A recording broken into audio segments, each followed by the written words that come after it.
পুরাতন মালদার মঙ্গলবাড়ি তাঁতিপাড়া মাঠে নির্বাচনী জনসভা করলেন তৃণমূল সুপ্রিমো তথা বাংলার মুখ্যমন্ত্রী মমতা বন্দ্যোপাধ্যায়।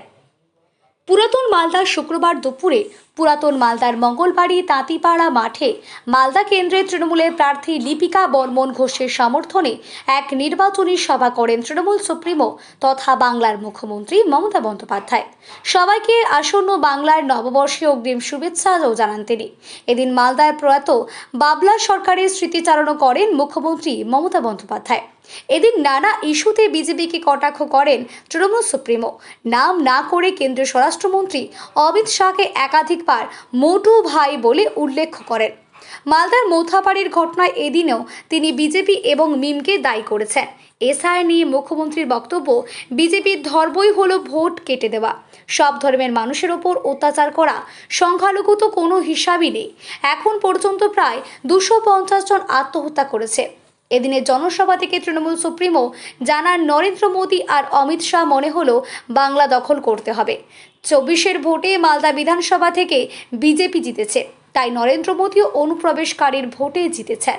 এদিনের সভায় সাঁওতালি গানের নাচে মুখ্যমন্ত্রী এই সভা শেষ করেন এবং সবাইকে ভালো থাকার কামনা করেন। মালদা থেকে সঙ্গীতা রায়ের সঙ্গে সমীর দাসের রিপোর্ট।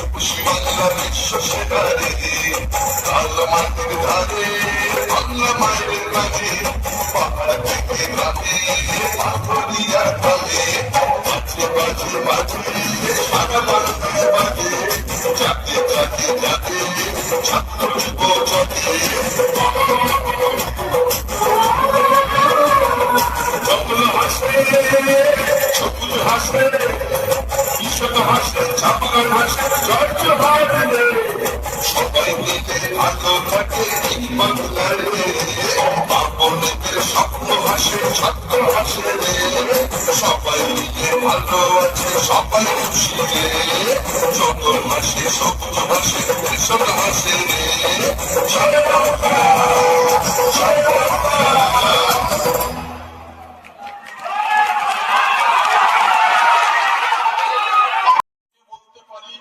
কাছের মেয়ে বলতে পারি, কারণ তার ইতিহাস, তিনি 13 বছর মানুষের মধ্যে থেকে, মানুষের সাথে থেকে, মানুষের পাশে থেকে মালদা জেলায় 15টা ব্লক থেকে শুরু করে মালদা জেলায় যে 12টা বিধানসভা কেন্দ্র আছে, যেরকম 50 মালদা তত বিধানসভা কেন্দ্র আমাদের পরে, এরকম 12টা বিধানসভা কেন্দ্রে তার যে পশ্চিমবঙ্গের মাননীয় মুখ্যমন্ত্রীর অর্থনৈতিক সহযোগিতায় তিনি যেভাবে উন্নয়ন করছেন, সেই উন্নয়নকে সামনে রেখেই মাননীয় মুখ্যমন্ত্রী সর্বভারতীয় তৃণমূল কংগ্রেস নেত্রী লিপিকা ঘোষ বর্মনকে আমাদের প্রার্থী করেছেন।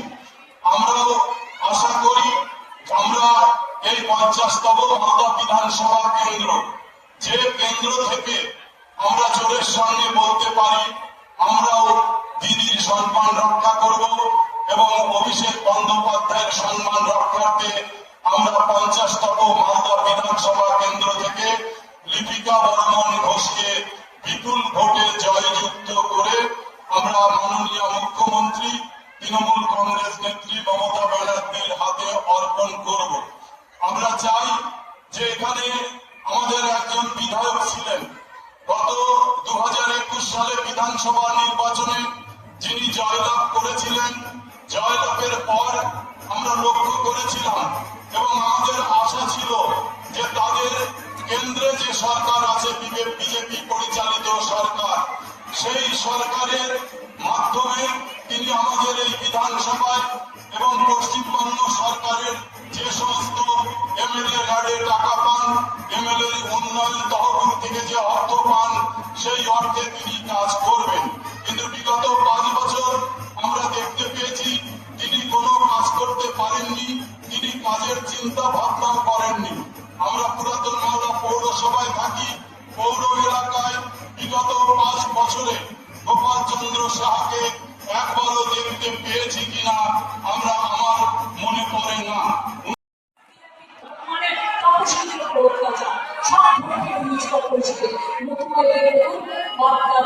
থেকে শুরু করে বিভিন্ন কুচবিহার থেকে শুরু করে রাজবংশী থেকে শুরু করে অনেকের ভোট কেটে দিয়েছে। আর সংখ্যালঘুদের তো ভোটের কোনো হিসেব নেই, লক্ষ লক্ষ ভোট কেটেছে, প্রায় 250 জন আত্মহত্যা করেছে। হঠাৎ নরেন্দ্র মোদী ঘুরে গেল আর মোটা বাইরে যে বাংলাকে টার্গেট করতে হবে, বাংলাকে দখল নিতে হবে।